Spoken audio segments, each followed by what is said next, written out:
तो first of all welcome है आप सब लोगों का। और ये लाइव आने का एक जो मकसद है, मकसद वो मकसद है कि मार्केट के अंदर सिस्टमेटिक वे के अंदर कभी भी किसी भी तरीके का एक प्रॉपर स्टॉक मार्केट को लर्निंग नहीं से मतलब बताया नहीं गया।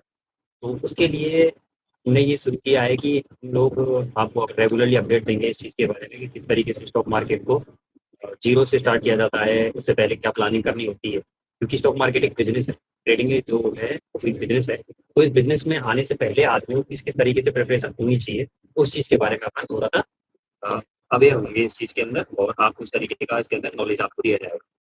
तो मैं आर्ट ट्रेडिंग अकेडमी के अंदर आपको बताना चाहता हूँ कि देखो ये कोई थ्योरी की किताब नहीं है। मैं टोटली इसके अंदर आपको प्रैक्टिकली सारी चीज़ें बताऊँगा, जो कि आपके लिए काफ़ी एप्रिशिएटेड और कई सारे मैं डायग्राम्स भी दूँगा आपको, जो कि आपके लिए एक ट्रेवल चीज़ होगी, जो कि आपके काम आएगी स्टॉक मार्केट लर्निंग के लिए। तो सबसे पहले मुझे स्टूडेंट से एक ओथ लेनी है कि मैं किसी भी टिप्स या कॉल्स पर निर्भर नहीं रहूँगा। बिना पैसे के पेपर ट्रेडिंग करूँगा पहले और अपनी हर गलती को मैं जर्नल में मेंटेन करूँगा और 2% रिस्क जो रूल है, उसको मैं फॉलो करूँगा। ये हमेशा ही ध्यान रखना है, इस तरीके से अगर चीज़ों को करोगे, तो आई थिंक बेटर तरीके से आप चीज़ों को लर्न कर पाओगे। तो इसके अंदर आपको सबसे पहले तो ये है कि पहले सीखने पे फ़ोकस करना है, उसके बाद कमाने पे फ़ोकस करना है।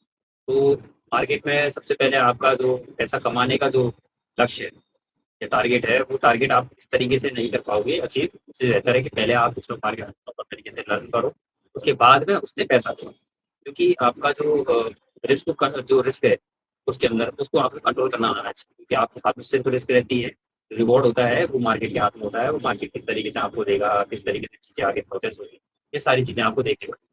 तो सबसे पहले आपको रिस्क देखना है, उसके बाद में रिटर्न प्लान करते हैं।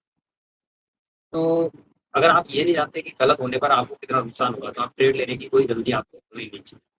मैं उन पॉइंट्स की बात कर रहा हूँ अभी, जो पॉइंट्स आपको एक लर्निंग या आपके स्टेप को प्रॉपर तरीके से एक फाउंडेशन को तैयार करें।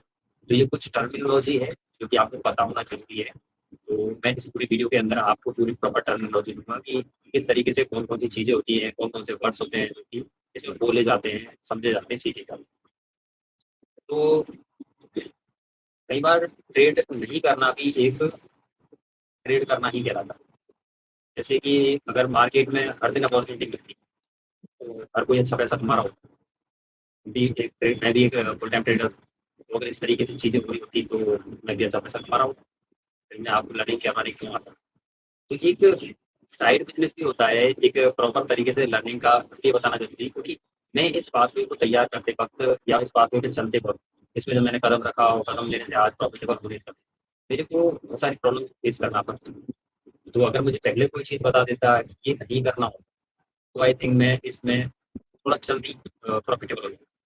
उस चीज़ के बाद बात करिए कि आपको कोई भी टिप जो भी देता है, उस टिप पे डिपेंड नहीं होना है। क्योंकि टिप पे डिपेंड होने का मतलब ये होगा कि आप एक एक ही पर्सन के ऊपर आप डिपेंडेंट हो चुके हो, उसके डिसीज़न जो भी होंगे सही होंगे, गलत होंगे। तो उसका जो रिस्क रेज़ो रिवार्ड होगा, वो ये आपको हैवी पेश होगा। तो इसके अंदर कई सारे स्कैम चलते हैं। स्कैम तो नहीं कहूँगा, आप लोग उसकी बेवकूफ़ी होती है, जिसमें आप लोग खुद काम नहीं करना चाहते, आप रोज़ आलस दिखाते हो कि भई मुझे ट्रेड करना चाहिए, खुद से सीखना चाहिए या मेरे को किसी को फ़ॉलो करना चाहिए। फ़ॉलो करना किसी को तब चाहिए जब तक उसकी लर्निंग आपको मिलती है। उसके बाद में उसको फ़ॉलो नहीं करना है, उसके जो डिसीज़न्स हैं, वो डिसीज़न आपके खुद के होने चाहिए।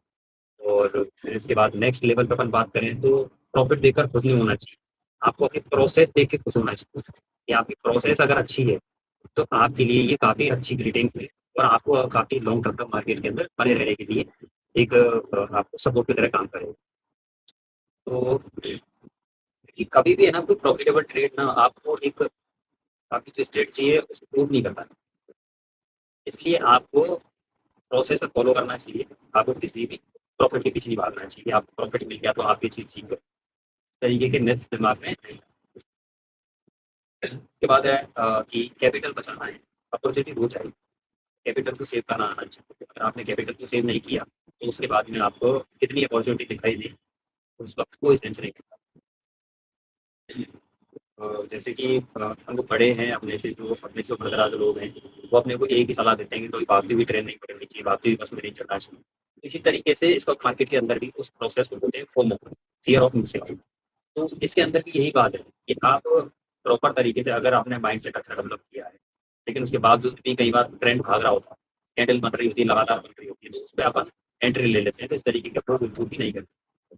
तो एक स्टेप है जिसके स्टेप के बारे में मैं बताना चाहूँगा कि जैसे ही फोमो आया, फोमो आने के बाद में आपने जल्दी एंट्री ली, जल्दी एंट्री लेने के बाद आपका रिस्क बढ़ेगा तो फिर लॉस बढ़ेगा तो आप उसको रिवेंज ट्रेड की तरफ पहुँच जाओगे। तो आपका फोमो कहीं न कहीं आपकी रिवेंज ट्रेडिंग को फ़ॉलो अप करता है।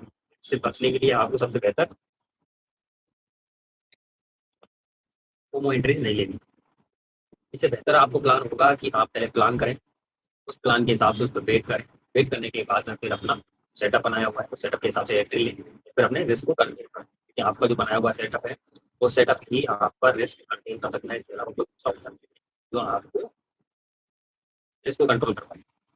इसके बाद में आपका नेक्स्ट जो लेसन है, वो है कि आपका सबसे बड़ा कॉम्पिटिटर मार्केट नहीं, बल्कि आपका डिसिप्लिन।